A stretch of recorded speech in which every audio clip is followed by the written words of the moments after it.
ಅಮೂಲ್ಯ ಅನ್ನುವ ಹುಡುಗಿ 2023ರಲ್ಲಿ ಆತ್ಮಹತ್ಯೆಯೋ ಸಾವೋ ಕೊಲೆನೋ ಒಟ್ಟಾರೆಯಾಗಿ ಸಾವಿಗೀಡಾದ ನಂತರ ಅಲ್ಲಿ ಪೇರೆಂಟ್ಸ್ ಮೀಟಿಂಗ್ ಆಗುತ್ತೆ. ಪೇರೆಂಟ್ಸ್ ಎಲ್ಲರೂ ಒಕ್ಕೊರಲಿನಿಂದ ಹೇಳ್ತಾರೆ, ಇಲ್ಲಿ ಸಿಸಿ ಕ್ಯಾಮ್ರಾವನ್ನು ಹಾಕಲೇಬೇಕು, ದಯವಿಟ್ಟು ಸಿಸಿ ಕ್ಯಾಮ್ರಾವನ್ನು ಹಾಕಿ. ಆದರೆ ಇವರು ಕಾರಿಡಾರಲ್ಲಿ ಸಿಸಿ ಕ್ಯಾಮ್ರಾ ಹಾಕಲ್ಲ. ಗಂಡ್ಮಕ್ಳ ಹಾಸ್ಟೆಲಲ್ಲಿ ಸಿಸಿ ಕ್ಯಾಮ್ರಾ ಇದೆ, ಆದರೆ ಹೆಣ್ಮಕ್ಳ ಹಾಸ್ಟೆಲಲ್ಲಿ ಸಿಸಿ ಕ್ಯಾಮ್ರಾ ಇಲ್ಲ. ಇರೋ ಒಂದು ಕ್ಯಾಮ್ರಾ ಕೂಡ ಹೊರಗಡೆ ಇದೆ, ಅದಕ್ಕೆ ಸಿಡ್ಲು ಬಡ್ದು ಹಾಳಾಗಿದೆ ಅಂತೆ. ಏನೇನು ರಂಗಿನ ಕಥೆಗಳು ಸ್ವಾಮಿ ಇದು, ಯಾವ ರಂಗಿನ ಕಥೆಗಳು ಅಂತ.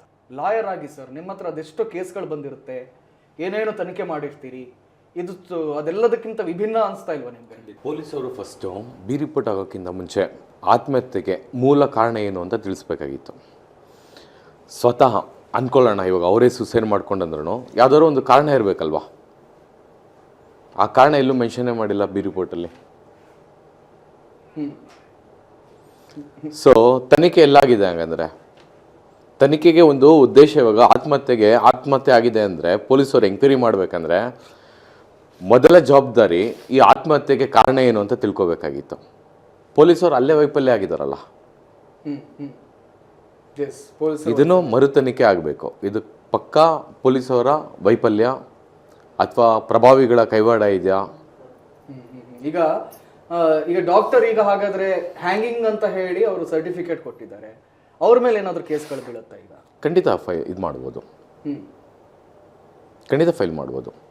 ಯಾರು ಗೌರ್ಮೆಂಟ್ ಅಧಿಕಾರಿ ಇರ್ತಾರೆ, ಸುಳ್ಳು ಹಾಕಿರ್ತಾರೆ, ಅದನ್ನು ಕೋರ್ಟ್ಗೆ ಏನು ಹಾಕಿದರೆ ನೋಡಬೇಕಾಗತ್ತೆ. ಅದೆಲ್ಲ ಕೋರ್ಟ್ಗೆ ಹಾಕಿರೋದಲ್ಲಿ ತಪ್ಪಾಗಿರೋದಲ್ಲಿ ಖಂಡಿತ ಫೈಲ್ ಮಾಡ್ಬೋದು.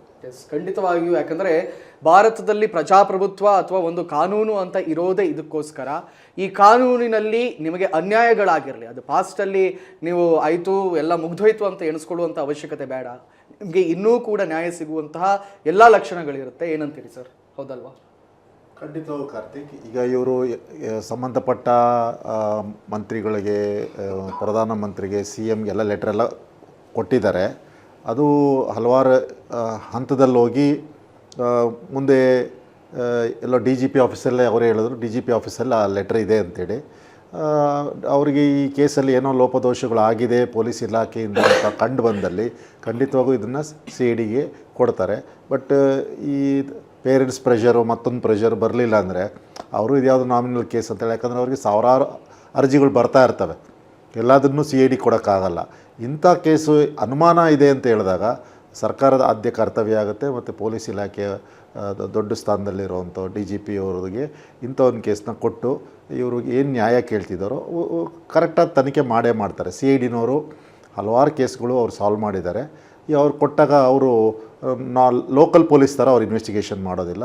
ಪ್ರತಿಯೊಂದು ಹೊಸದಾಗಿ ಅವರು ಶುರು ಹಚ್ಕೊಂಡು ಇದರಲ್ಲಿ ಏನಾದರೂ ಅನುಮಾನ ಇದ್ದು, ಇಲ್ಲ ನಿಜವಾಗ್ಲೂ ಇದು ಆತ್ಮಹತ್ಯೆ ಅಲ್ಲ, ಯಾರ್ದೋ ಕುಮ್ಮಕ್ಕಿಂದ ಬೇರೆ ರೀತಿ ಸಾವಾಗಿದೆ ಅಂತ ಹೇಳಿದ್ರೆ ಅವ್ರನ್ನ ಕಾನೂನು ಮುಂದೆ ತಂದು ನಿಲ್ಲಿಸೋ ಪದ್ಧತಿ ಮಾಡೇ ಮಾಡ್ತಾರೆ.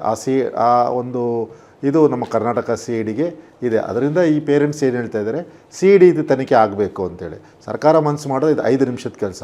ಇದಕ್ಕೆ ನಮ್ಮ ಮಾನ್ಯ ಗೃಹ ಮಂತ್ರಿಗಳು ಮನಸ್ಸು ಮಾಡಿದ್ರೆ ಇದು 2 ನಿಮಿಷದ ಕೆಲಸ ಅವರಿಗೆ.